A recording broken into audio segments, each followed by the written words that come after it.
आज का टॉपिक रहने वाला है मेडावल हिस्ट्री का ऐसा पार्ट जहां से बहुत ज्यादा कंफ्यूजन क्रिएट होता है बच्चों में।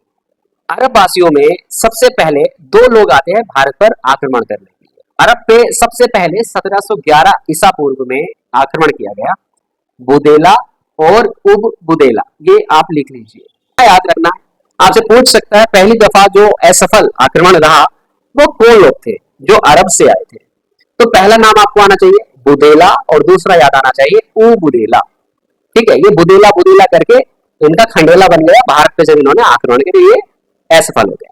दोस्तों, मोहम्मद बिन कासिम किस तरीके से भारत पर आक्रमण करने के लिए कौन कौन से रूट को इख्तियार करता है उसके बारे में मैं आपको बताने वाला हूँ। देखिए, ये आप देख रहे हैं रूट ऑफ मोहम्मद बिन कासिम जो कि 1712 में भारत आता है। आप देख रहे हैं ऊपर इराक, फिर उसके बाद बसरा और ईरान, मकरान, और ये इधर साइड में अपना भारत, और उसके जस्ट नीचे आप एक बिंदु देख रहे हैं देवल, और उसके जस्ट पास में था अपना सिंध प्रांत।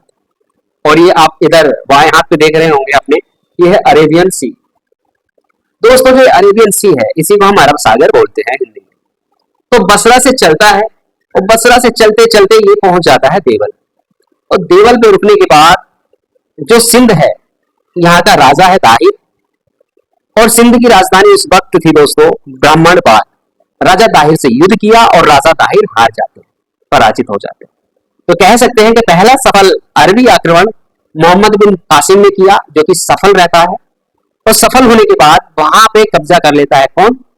मोहम्मद बिन कासिम। जो दाहिर था वो चचनामा वंश से था। अब इस युद्ध का जो महत्वपूर्ण वर्णन है, जो पूरी बात बताई गई है, वो अली अहमद एक थे जिन्होंने क्या लिखा? चचनामा लिखा। और ये चचनामा फारसी ग्रंथ था, यानी कि फारसी भाषा में लिखा हुआ था, जिसको हम फतेहनामा बोल सकते हैं। फतेहनामा को लिखा था किसने? अली मोहम्मद ने। और अली मोहम्मद ने लिखा, और इसी में वर्णन है कि किस तरीके से मोहम्मद बिन कासिम ने इसको हराया, दाहिर को हराया। तो वही अरबवासी थे जिन्होंने पहली दफा भारत को हिंद कहा, हिंदुस्तान कहा। तो मोहम्मद बिन कासिम की कुछ महत्वपूर्ण बातें हैं जो आपको याद रखनी चाहिए। दोस्तों, इसने जजिया कर लगाया। तो जजिया कर ऐसा कर होता था जो भारत के लोगों से वसूला जाता था। भारत में इसने कुछ लोगों पर ये कर नहीं लगाया।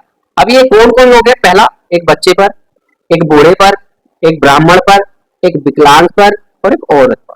तो ये 5 चीजें आपको याद रखनी है। पहला बच्चा, दूसरा बूढ़ा, तीसरा विकलांग, चौथा ब्राह्मण और पांचवा औरत, महिला। आपको याद रखनी है। मोहम्मद बिन कासिम के इस टॉपिक से रिलेटेड जो भी चीजें, जो भी घटनाएं हैं वो मैंने आपको बता दी है। आशा करता हूँ आज की इस महत्वपूर्ण वीडियो में आपको कई सारी चीजें क्लियर हो गई होगी। तो सपोर्ट करें, लाइक करें, सब्सक्राइब करें और ध्यान रखें और एग्जाम की बेहतर तैयारी करते रहें। मिलता हूँ एक अगले वीडियो में, तब तक अपना ख्याल रखें। जय